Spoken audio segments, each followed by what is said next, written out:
Right, so I am a Sibusiso Kotelo IFBB Pro, which is the International Federation of Bodybuilding, and I'm a pro bodybuilder in the open class.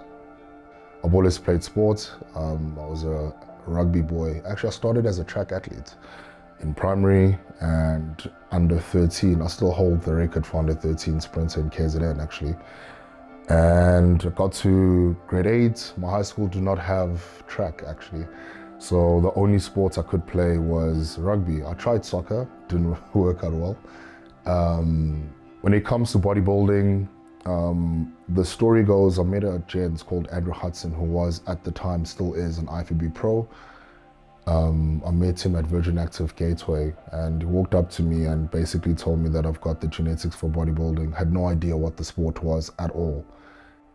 And I remember seeing this image of him posing on stage, and about 2 days later, I see Andrew Hudson again at the gym, and I was like, bud, respectfully speaking, there's no way I'm gonna do, bodybuilding, because I'm not gonna stand on stage in a Speedo. The only thing he said to me was, it's not called a Speedo, it's called a posing trunk, and he walked away. So that's more or less how I knew about what bodybuilding was. Cut a long story short, I then met a guy who was a year my senior in high school, and he took me to a gent called Kotelo, and he took me under his wing, man. And 6 months later, found myself on stage, and Lord behold, the guest poser for that show was Andrew Hudson. So I saw him again, and yeah, so that's how the story goes in terms of how I got myself into the sport. So the year 2015, October 1st, I met the gentleman of Jack Lotter, who is currently my coach, and with no certainty of what was going to happen in the next couple of years, the only agreements we had with each other is that we were going to pursue a pro card. Had no idea what that looks like. We had no idea where the resources were going to come from. The only plan that we had was basically being able to articulate how we're going to reverse engineer the process. So what would it mean and look like for us to get the pro card, okay? In order for us to be able to reverse engineer the process, we had a clear vision of how, number one, it needs to look like on stage. Number two, your body fat percentage, your muscle mass that I needed to acquire. In order for you to reverse engineer the process, the first difficulty I had was eating, all right? I was cruising on 2 meals if I was lucky, okay? And that was because a lot of things. I wasn't a big eater initially, and also just finances were a bit of a strain at the time. I was dieting on bread. If I was lucky, I was getting a supplement shake in. So the first thing I needed to do was actually set up alarm clocks. I used to eat according to time, not according to hunger. So by that I mean, I actually still use it today. I have my first meal at 5 a.m. in the morning, which is a smoothie or shake, okay? My next meal is at 8:30, and then I go and train with my strength and conditioning coach, Josh, and then my next one is at 12. Next one is at 3, just before I train with Jack in the afternoon. And then I have a post-workout meal at 5, and then I eat again at 8, and then I eat again at 11 o'clock, then I go to bed. Now this happens every day, okay? And when we started though, it was so difficult that at some point, for lack of a better word, we call it a crash diet. Jack would literally have me eating every 2.5 hours, including sleep time. And I think that's what a lot of people didn't realize when I made a post about that, because sleep time meant I was eating at 12 midnight, 2 a.m., 4 a.m., 6 o'clock, 8, 10, as it goes on, right?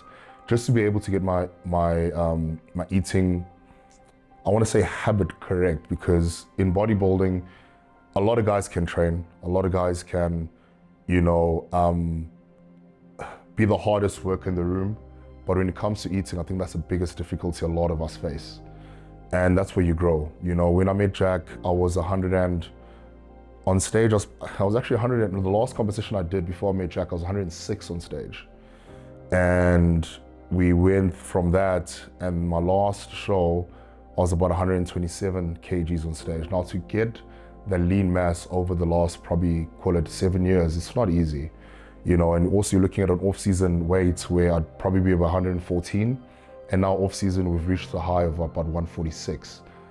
Whether I'm hungry or not, it's inconsequential. I gotta sit down and have a meal.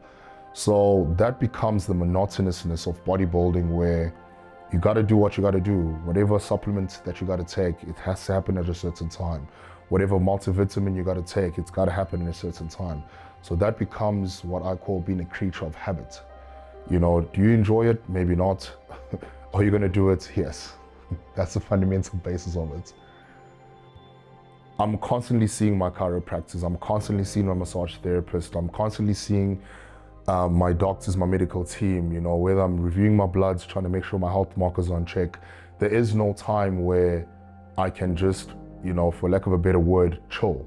Because this is what I do 24/7. You know, I watch how much water I drink, I watch how much sleep I have. It becomes it becomes an obsession, if you know what I mean, because you know, you go to bed and you're going, okay, I got 8 hours of sleep today, you know, well done, because that's your recovery, you know. I go to Thrive to try and do my ice baths and my sauna. So it becomes, you embody it. It becomes who you are, you know, and there's certain things where you're also very comfortable saying no to because it doesn't serve or form part or even beneficial to what you're trying to achieve. You know, you're not going to be the binge drinker that goes out Friday, Saturday, Sunday night, you know, because you then know that you're going to miss a meal the next day, you're going to miss a training session the next day.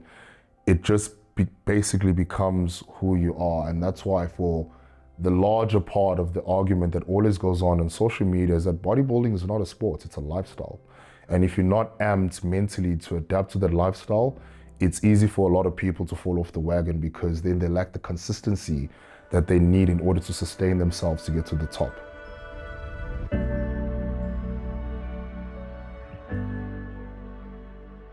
So when it comes to the training, you got to be as disciplined and mentally strong, you know, because I normally say this to a lot of people, is that you got to have a very unhealthy but healthy relationship with pain.